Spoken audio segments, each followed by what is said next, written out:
pa dito yung maaga bumili ng mga notebook. Ayan guys, bumili na ako ng notebook for next school year.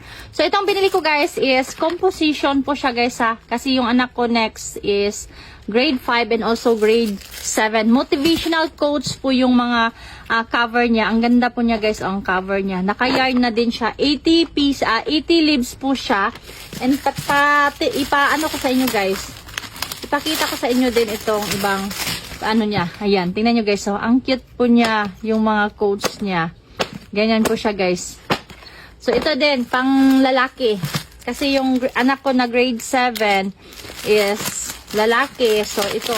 Ang binili ko sa kanya is pang lalaki. Ayan, ganyan po siya guys. So, ang ganda po ng kanyang mga cover. So, sa mga gustong mag-order po pala nito, kung gusto nyo bumili ng maaga, kasi mas makamura kayo kapag maaga kayo bumili. And also, kung nagtitinda kayo ng mga school supplies, magandang bumili na ngayon guys, kasi medyo affordable pa siya kaysa doon na kayo bibili sa malapit na ang pasukan.